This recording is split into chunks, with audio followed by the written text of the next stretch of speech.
tous et bienvenue pour cette pause café. Alors en extérieur ce coup-ci.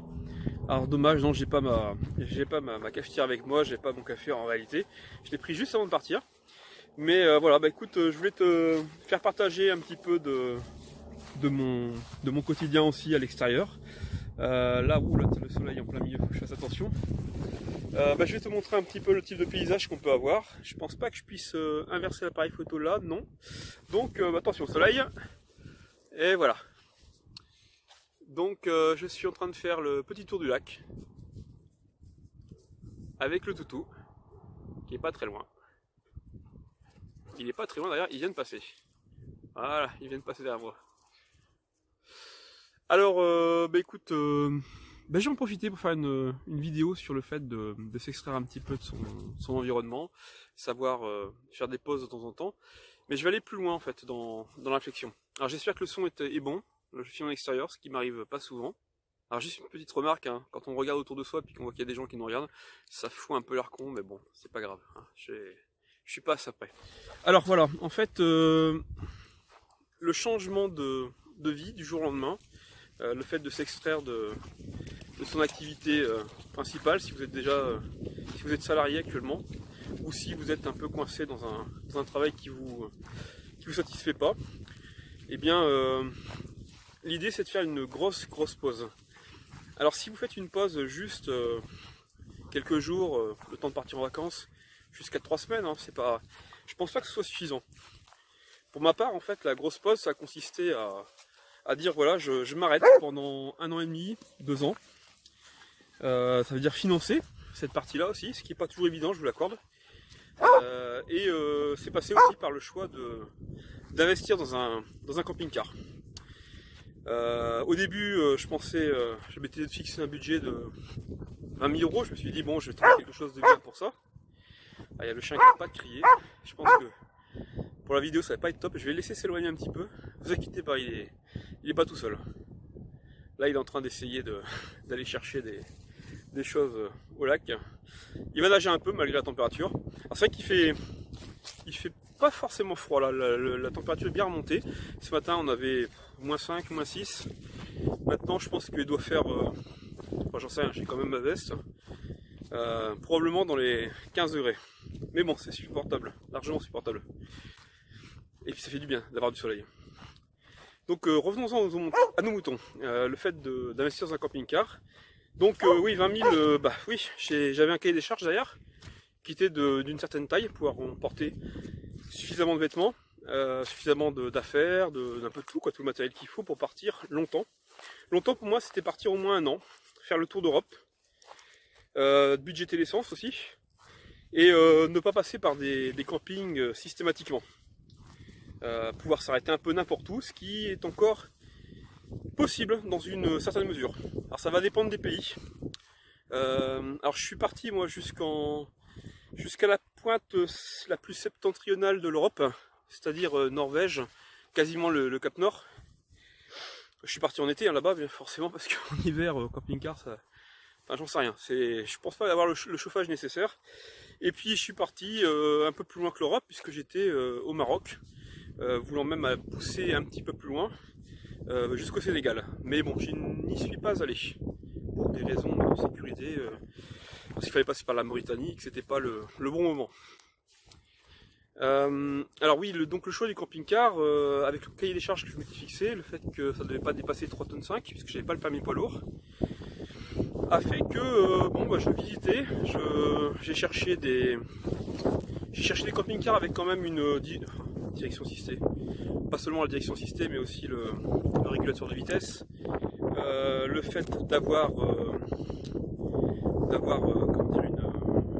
un chauffage de bonne qualité, d'avoir de la climatisation pour l'été, de ne pas avoir un fort kilométrage, enfin le tout c'était d'éviter les soucis mécaniques.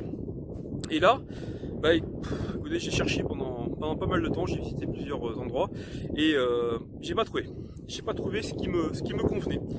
Donc je suis arrivé sur un modèle neuf à près de 40 000 €, ce qui était déjà pas cher du tout, que j'ai fait équiper parce que je voulais aussi une antenne satellite pour pouvoir faire de l'internet. Donc c'est qu'une tête particulière, hein, puisqu'il faut pouvoir se connecter à Strade Connect. Donc j'ai toujours été connecté à internet, hein, sauf dépasser un certain, qu'on appelle ça, pas latitude, enfin bref, avant même le cercle polaire, j'étais déjà déconnecté, difficulté d'avoir internet. Mais bon, c'était pas gênant. Je redescendais par la Finlande et très rapidement j'ai récupéré internet. Alors, bon, je vous parle de camping-car parce que c'est une des façons de partir longtemps. Si vous êtes plutôt pied marin, l'autre solution consiste à avoir un voilier, hein. C'est encore moins cher et c'est très sympa aussi. Bon, on est souvent sur l'eau, en même temps on est quand même souvent sur la route en camping-car. La différence aussi camping-car, c'est qu'on s'arrête quand on veut. Si vous voulez partir, vous pouvez rouler très longtemps, mais vous pouvez aussi vous arrêter tous les 2 heures, explorer le coin. Voilà, il y a des endroits qui sont magnifiques.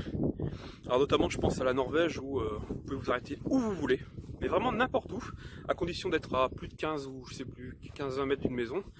Mais on peut s'arrêter vraiment où on veut, ça c'est extraordinaire. En plus, il y a un taux de criminalité en termes de vol là-bas qui est proche de 0. Donc très très beau pays. Maroc un peu plus compliqué parce que là il fallait quand même... vous pouvez essayer de vous arrêter dans les Verganiers, mais de moins en moins c'est possible. Voilà, pour pas mal de raisons. Je pense que les printemps arabes n'ont pas arrangé non plus les choses. C'est pour ça qu'il y a beaucoup d'amis qui ne vont plus au Maroc maintenant. Mais bon, c'était quand même très très sympathique, hein, la vallée du Dral. Vous voyez des zones relativement désertiques, des anciens villages totalement en terre. Enfin en terre, c'est une sorte de terre qui est sableuse, hein, un peu comme finalement ce qu'on trouve au sol ici. Voilà, donc voyage très sympa, mais surtout partir longtemps, se dépayser, sortir de chez soi, rompre avec ses habitudes. Et puis je pense que ça a mis peut-être 3-4 mois avant d'oublier mes anciens soucis de boulot, voilà, le temps de se vider la tête. Il faut du temps. Il faut couper contact aussi avec malheureusement tous les gens qu'on connaît.